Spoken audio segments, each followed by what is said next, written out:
क्या गजब हो गया, क्या हो गया। तो वो सखा कहने लगे, हे कन्हैया, नंद बाबा नहाने के लिए यमुना में गए थे। यमुना में जैसे ही डुबकी लगाई तो डुबकी लगा के फिर वापस ही नहीं आए।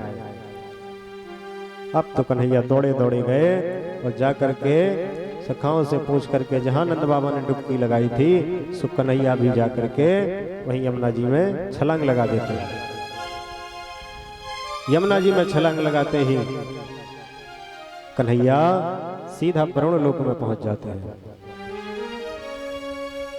वरुण लोक में पहुंच जाते हैं, वहां देखते हैं कि वरुण के दूतों ने नंद बाबा को ले जाकर के बांध के कारागार में डाल दिया है। और नंद बाबा को बंधा हुआ देख करके भगवान सीधा वरुण के पास पहुंचते हैं। और वरुण ने देखा श्री कृष्ण आए हैं, श्री गोविंद आए हैं, मेरे ठाकुर आए हैं, सो हाथ जोड़ करके खड़ा हो जाता है, चरणों में गिर पड़ता है और प्रार्थना करने लगता है, हे भगवान बड़ी कृपा करी जो मेरे इस वरुण लोक में आकर के मुझे दर्शन दिया है। आपके चरण पड़ने से तो मेरा ये लोक ही धन्य हो गया।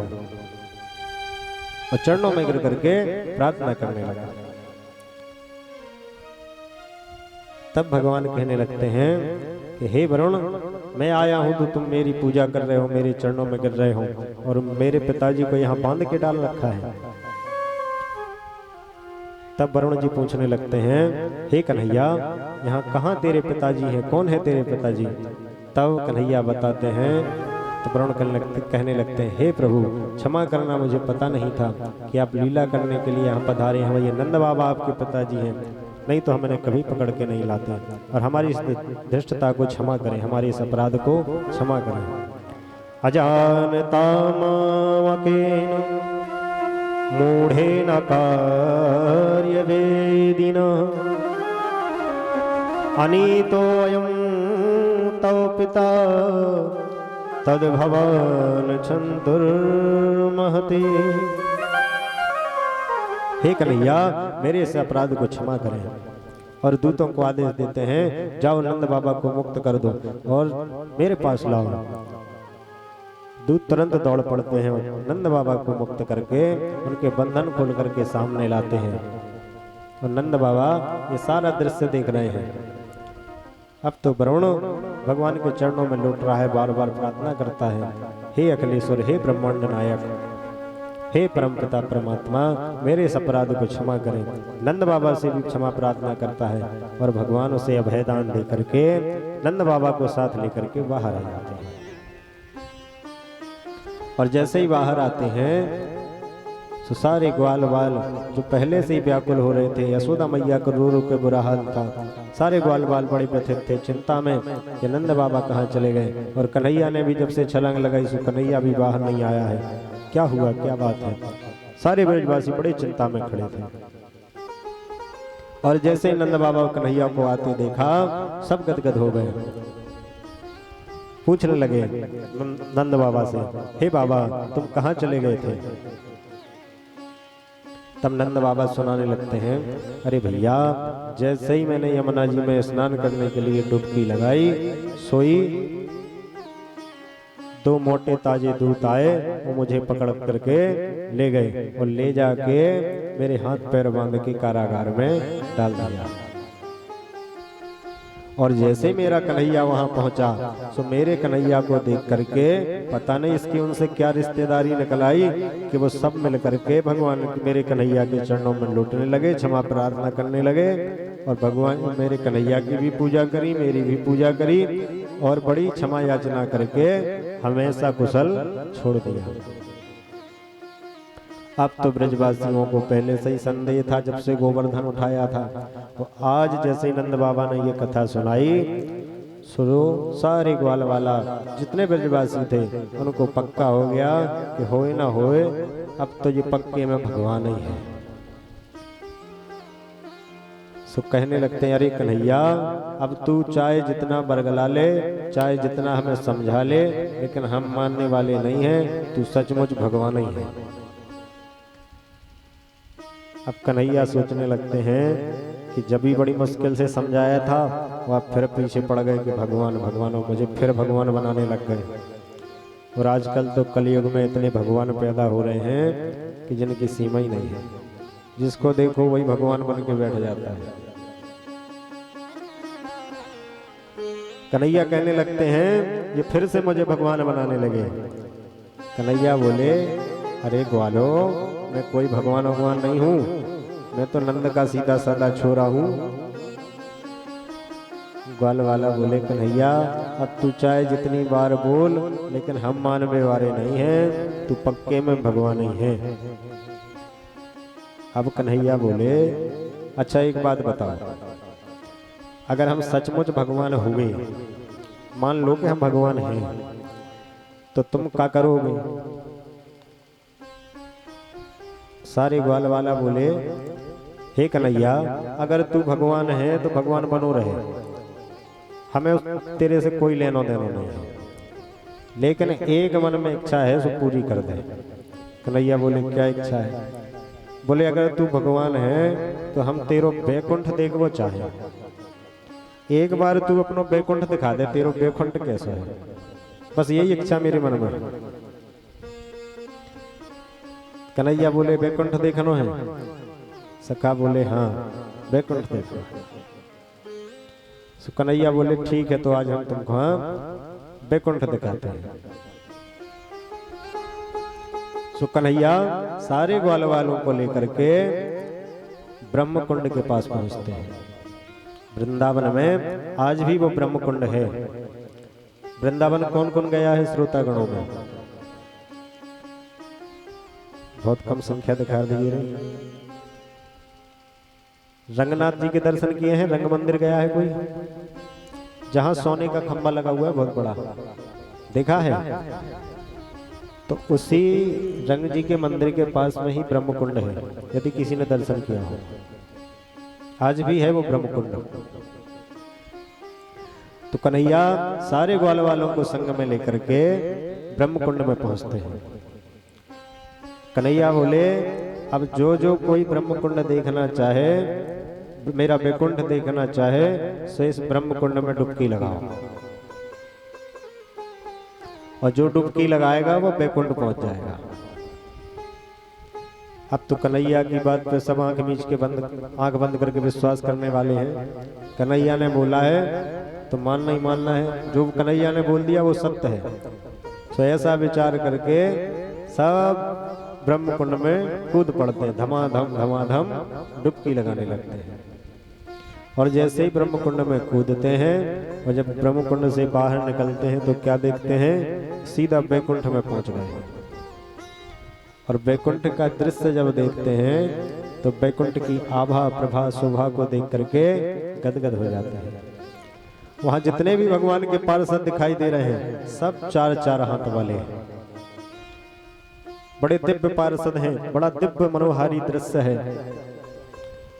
अब तो सारे ग्वाल वाला आपस में विचार करने लगते हैं, क्यों भैया अभी तक तो चार चार हाथ वालों के सिर्फ नाम सुन रखे थे, आज तो अपनी आंखन से ही देख ले तो चार चार हाथ वाले भी होते हैं।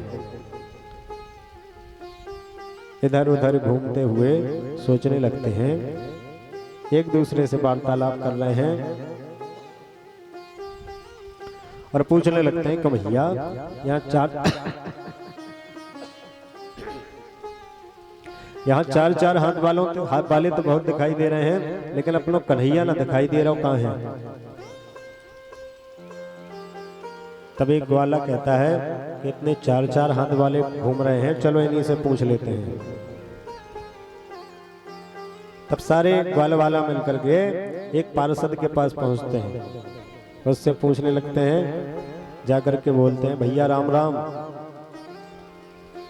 और जैसे ही राम राम बोलते हैं सोई वो पार्षद मुंह पे उंगली रख देता है, बोले चुप। तो सारे ग्वाला घबरा जाते हैं, बोले हमने इससे राम राम करी, ये तो लौट के राम राम ही नहीं कर रहा है, ऊपर से हमसे कहता है चुप। सो ग्वाल वाले बोले अब इनसे बातें नहीं करनी है, चलो हमें खोजते हैं।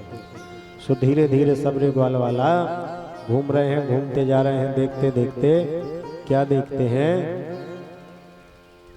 कि बड़ा भारी एक 1000 फन का नांग है और उस नांग पे एक 4-4 हाथ वालों बाला लेटा हुआ है। उसके हाथ में गदा है, शंख है, चक्र है, पद्म है। उसको देख करके सोचने लगते हैं, अरे भैया ये कौन है जो 1000 फन वाले नांग के ऊपर लेटो है, ये कौन दिखाई दे रहा है। तब दूसरा ग्वाला कहने लगता है, भैया कोई भी हो लेकिन देखने में तो अपने बिल्कुल कन्हैया जैसा लग रहा है। इसकी शकल अपने कन्हैया से बहुत मिल रही है, होना हो ये अपना कन्हैया ही है। सो जैसे ही भगवान का दर्शन किया और भगवान से मिलने के लिए जैसे ही आगे बढ़े, सो भगवान के 2 पार्षद सामने आए और वो बोले, ए कहाँ जा रहे हो, रुको यहीं। सो ग्वाल वाला डर के मारे वहीं खड़े हो गए।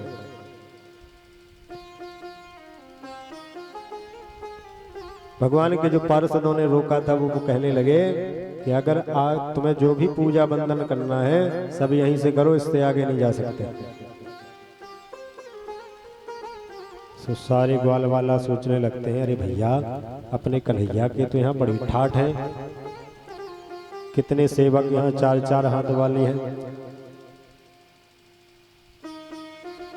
बड़ी सुरक्षा में रहता है। और जब जी 1000 फन वाले नांग पर लेटा है तो इसके लिए 100 फन वाले कालिया को नाथना कौन सी बड़ी बात है। जब इसका बिस्तर ही 1000 फन वाला नांग है तो इसने 100 फन वाले जब कालिया को नाथा तो कौन सी बड़ी बात है। अपनों कन्हैया बड़ा जोरदार है भैया। इस तरह से आपस में विचार विमर्श करते हैं। इतने में क्या देखते हैं, चतुरानन ब्रह्मा जी, पंचानन शंकर जी, इंद्रादिक देवता सब मिलकर के आते हैं और भगवान की दिव्य स्तुति करने लगते हैं। और सारे ग्वाल वाला मिलकर के जब 4 मुख वाले ब्रह्मा जी और 5 मुख वाले शंकर जी को देखते हैं तो आपस में विचार करने लगते हैं कि भैया अभी तक तो 4-4 हाथ वाले ही दिख रहे थे, अब तो 4-4 मुंह और 5-5 मुंह वाले भी दिखने लग गए। सारे ग्वाल वाला आश्चर्यचकित हो जाते हैं। ऐसा दिव्य भगवान के वैकुंठ का दर्शन कर रहे हैं। फिर दर्शन करते करते उनके मन में विचार आया कि भैया ऐसे वैकुंठ का क्या सुख, ऐसे वैकुंठ से हमें क्या लेना देना कि जहाँ हमें अपने कन्हैया से नहीं मिलने दिया जा रहा है। हमारा तो भैया वो वृंदावन ही ठीक है, हमें ये वैकुंठ का सुख हमें नहीं चाहिए ना, हम वैकुंठ देखना है। ऐसा विचार करके कन्हैया का ध्यान करने लगे कि कन्हैया हमें तो अपने भैया वृंदावन में ही बुला लो। और जैसे ही ऐसा ध्यान किया तो सारे ग्वाल वाला जैसे ब्रह्मकुंड में कूद करके वैकुंठ पहुंचे थे, वे ब्रह्मकुंड से बाहर निकल के वापस वृंदावन में आ गए। वृंदावन बिहारी लाल की जय। और जैसे ही वृंदावन में बाहर निकल के आए, कुंड से बाहर आए तो क्या देखा कि मुरली मनोहर श्री कृष्ण कन्हैया बाहर खड़े हुए हैं, हाथ में मुरली लिए हैं, कमर में पीला पीतांबर कसा हुआ है और माथे पर मोर मुकुट शोभायमान है, मंद मंद मुस्कुरा रहे हैं। कन्हैया की ऐसी दिव्य झांकी का दर्शन करके बड़े गदगद हो जाते हैं और कन्हैया के पास आकर के कन्हैया को हृदय से लगा लेते हैं।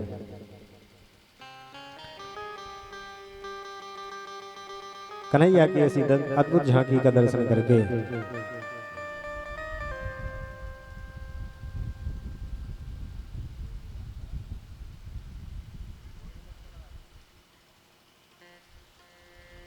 कन्हैया की ऐसी दिव्य झांकी का दर्शन करके गदगद हो जाते हैं। कन्हैया के हाथ में मुरली शोभायमान है, सिर पर मोर मुकुट शोभायमान है, कमर में पीतांबर कसी है और होठों पे मंद मंद मुस्कुराहट छाई है।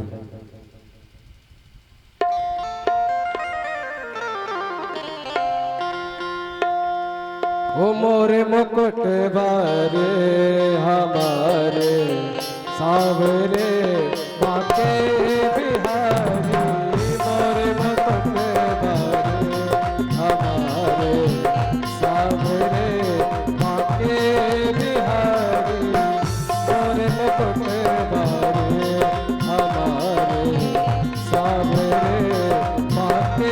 बिहारी मोर मुकुट बारे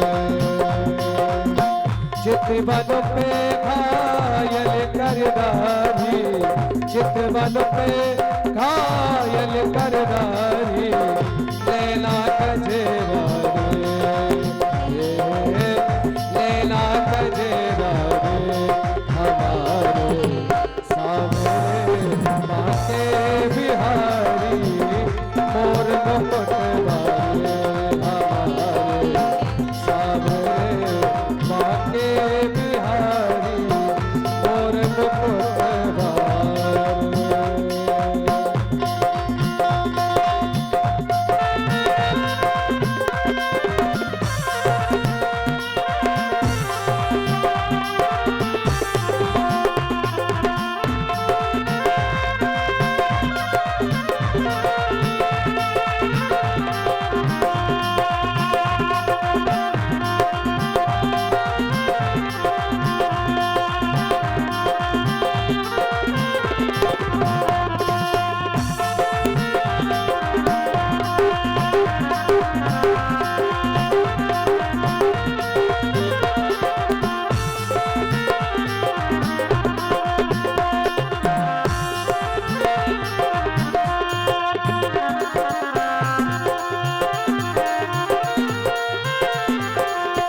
बांसुरिया धरना कर मुस्कावे बांसुरिया धरना कर मुस्कावे घायल कर क्यों लेन चुरावे घायल कर क्यों लेन चुरावे